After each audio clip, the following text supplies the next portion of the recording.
You know, we were the first full-time motorcycle business in Red Deer. That was the first. We were the first in Alberta to promote safety helmets. I have an expression, it takes all kinds to make a world, and they all ride motorcycles.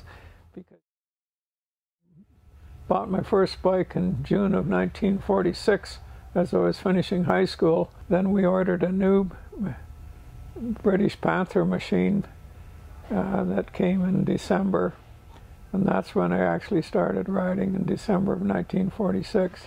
Really, the real thing was the enjoyment of riding them and getting out on our own. There wasn't much pavement. A lot of our riding was on gravel in those days, but it was paved from Calgary to Edmonton. Our friends that rode bikes tended to come over to our place if we were doing any fixing, as young guys do on their stuff. And then in 1949, we got set up as a rider agent for, that year, and then in 1950 we got set up on direct dealerships. There was very few motorcycle dealerships around the country in that time. There was none in Red Deer.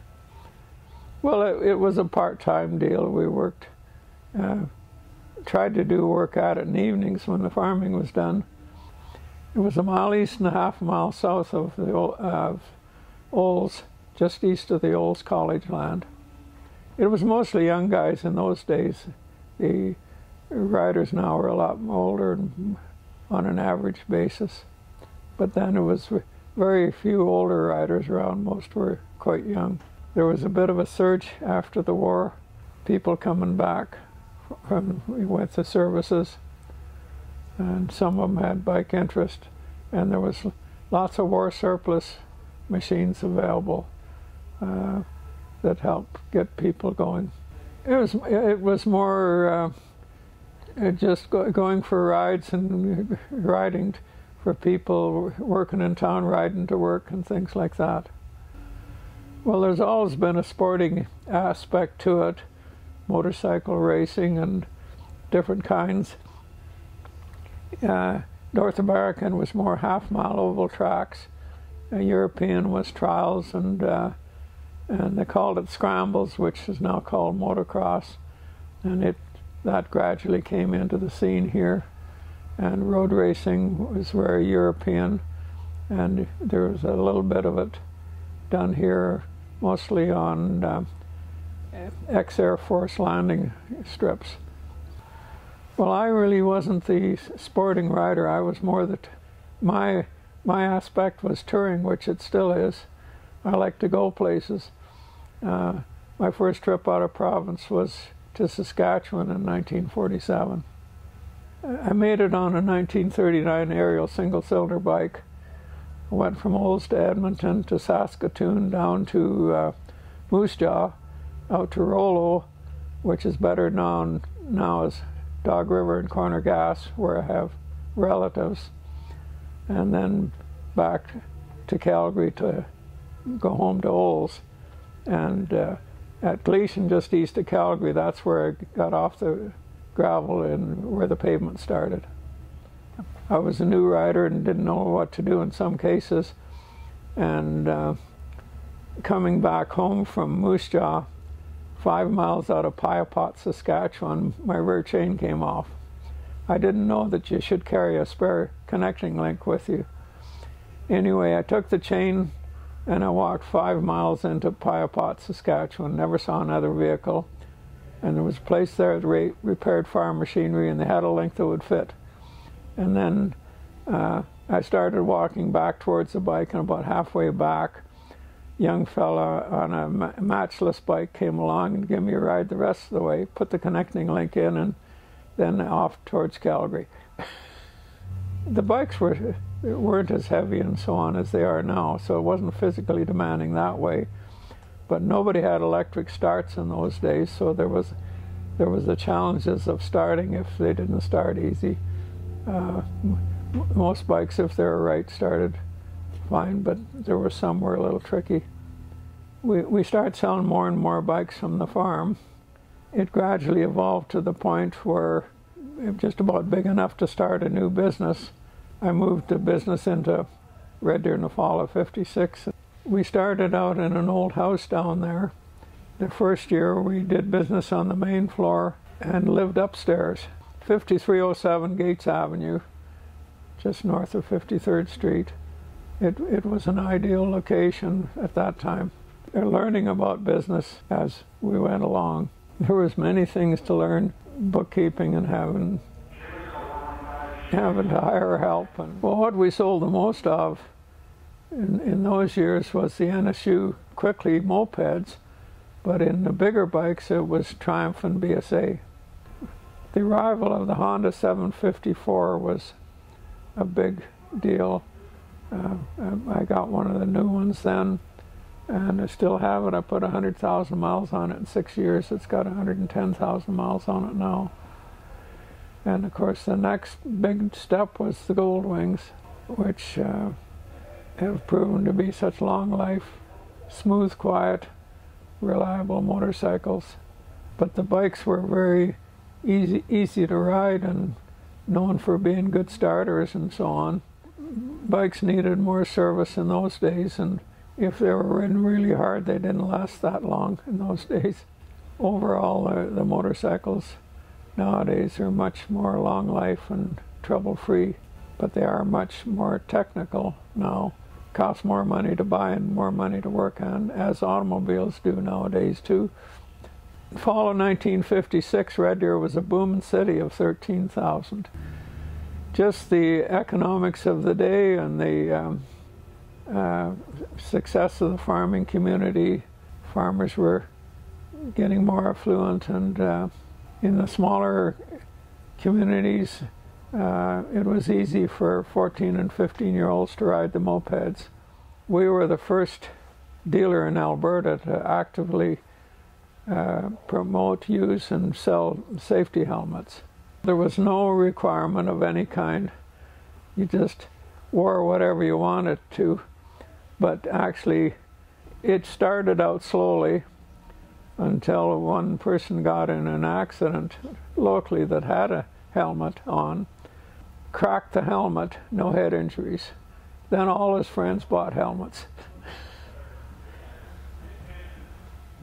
Well, the real rush came on in the early 60s as the Hondas became well known and business increased tremendously. And as Honda got into the bigger machines, it changed the aspect. The quality of the machines was so superior to previous models. The Honda Dreams in the 305 series and Super Hawks 305s performed extremely well and lasted amazingly long compared to the British bikes, and required less maintenance, and also came with electric start, which made things really interesting. That was extremely innovative at the time. He raced, he did half-mile oval racing, which was very tricky riding. He's very much an athlete who played hockey, raced motorcycles, hill climbed. Yeah, he had a lot of followers that going to races, and there was always young fellows that wanted to come too and bought bikes and would go to the races with him. He liked that, and he encouraged it, and there's a lot of people come in and say, oh yeah, they raced with Rex. My brother Rex's Triumph half-mile track racer wound up at the Wetaskiwin Museum, and it was actually a Trackmaster frame with a Triumph engine transmission unit. It was specially rigged up for half-mile oval flat dirt track racing, which is what he really liked and that he was good at. It's more recreation. There's some have done very well, and there's a couple of fellows that have done an exhibition reel, the jumping and all this type of thing, which is very spectacular and not without risk. Just because we liked motorcycles that we stayed with it. If I'd have worked a little smarter, I wouldn't have had to work such long hours. There's a number of challenges. The average age of the riders is getting higher, and as older ones drop off, we're hoping more younger riders will come in. Well, with the products we've had and still have, we've got products that encourage people to get into the sport and into the touring and whatever, whether they want to go motocross racing, dirt tracking, or just riding out in the rural areas. We've had rider training, and it's being done now by a small group of fellows who are retired. Some of them are retired, some of them aren't, but it's been understood that people take the rider training, have a better record of accident-free riding. Been involved with the Festival of Trees for a number of years. We've helped out with the Ride for Sight and the Ride for Dad.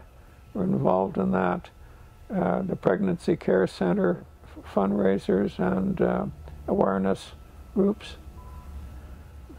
Well, of course, I still enjoy the rides.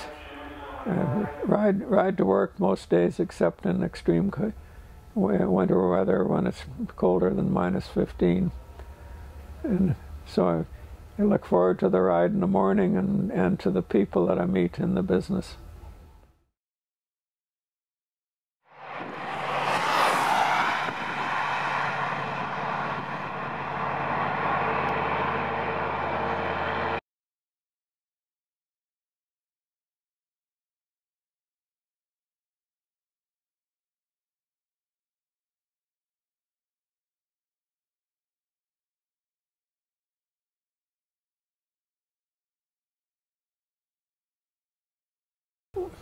Well, personally, I'm in the Optimist Club, and we've supported a lot of organizations. And right now, probably our best project, I like to call it, that I've been personally involved with, is the Reading College. And if you haven't heard of it, it's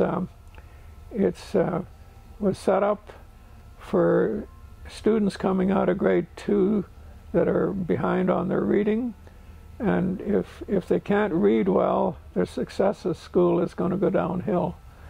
And it's a 4-week course set up by the Optimist Club of Red Deer with help of others, and the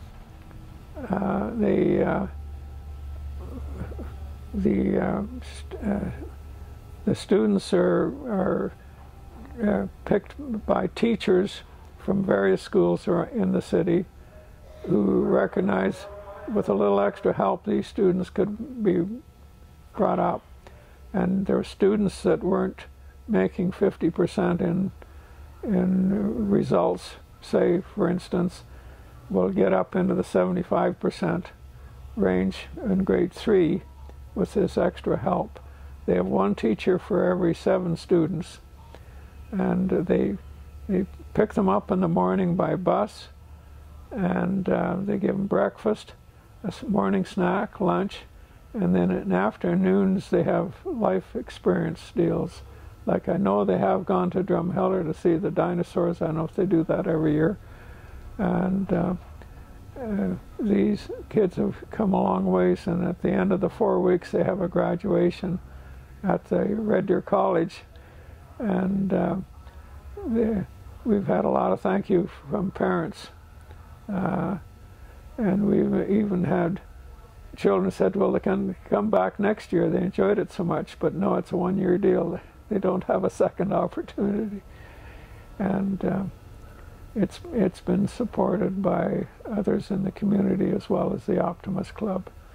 But it costs about $1,500 per child to do the course, and then it's set up for 60 students, and they generally start out with 62 to 4, and there may be 1 or 2 drop out, but that's more family situations that cause